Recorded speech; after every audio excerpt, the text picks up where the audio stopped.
Hi, my name is Brett Johnson, and I'm a salmon biologist and scientific data specialist at the Hackeye Institute. And I'm going to talk really quickly today about the International Year of the Salmon data mobilization efforts that we've been involved with since 2019. So, brief background, I work for the Hackeye Institute, which is a nonprofit charitable organization that works with a number of different partners to advance science in the public interest. And we're highly engaged in developing information systems and mobilizing data. Recently, we've been involved with the co-development of the Canadian Integrated Ocean Observing System, and also we've recently been endorsed as a regional collaborative center for the UN Decade of Ocean Science.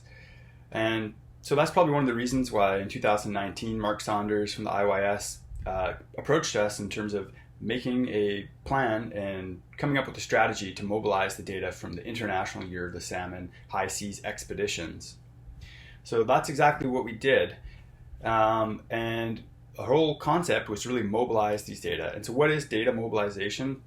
Well, simply I kind of define it as the process of making data available for appropriate reuse.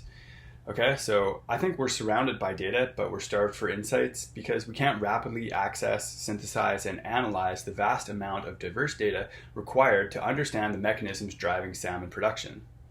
And as we all know, salmon cross borders, and now as the result of the IYS, our scientific relationships across borders are stronger. And the IYS high seas expeditions have really taken a concrete step in developing the human infrastructure, which is the connections and trust between people across the Northern Hemisphere to work towards data mobilization at the scale that we need. And so through the IYS, we've tried to develop a new way of handling data to scale to the extent needed. The old ways of emailing data between trusted colleagues through opaque research partnerships does not really scale to the extent needed for an intelligent ocean observing system that can rapidly generate actionable intelligence and insights for ecosystem-based management and ecological forecasting. For that, we need data that are suitable for software. So that's standardized data available in near real time, flowing through purpose-built pipelines on the World Wide Web. We don't want to make more work for researchers. We realize that most PIs are overworked and under-resourced, so we really need the support of our institutions for this to be successful so that our scientists can spend less time wrangling data and more time focusing on the science with more complete data sets so they can uncover more complete understandings of our ecosystems.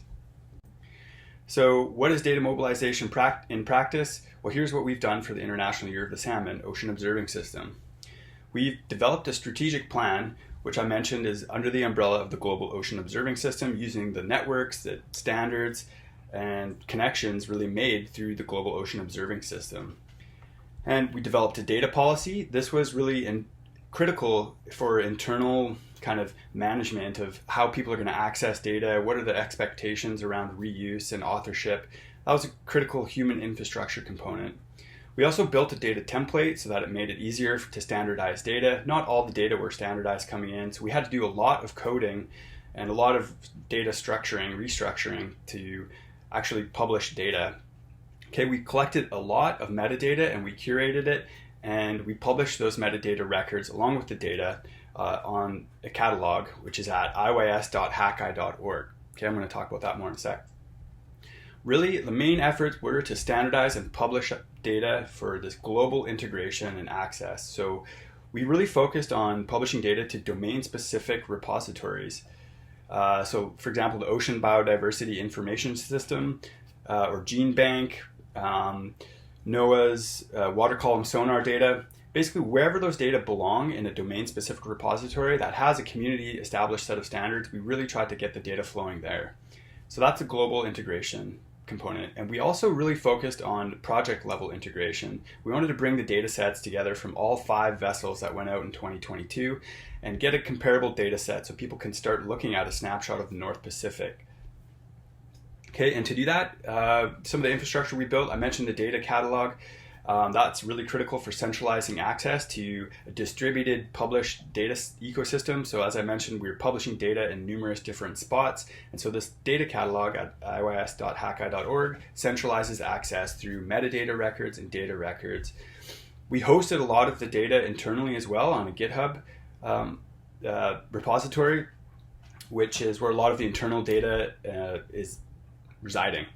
Okay, and we also built a data mobilization portal, which is really serving as kind of a user interface for internal access and just a place to store all of the documentation or guides or how-tos, and really to serve as a one-stop shop that people can look at in terms of what happened with the iOS data.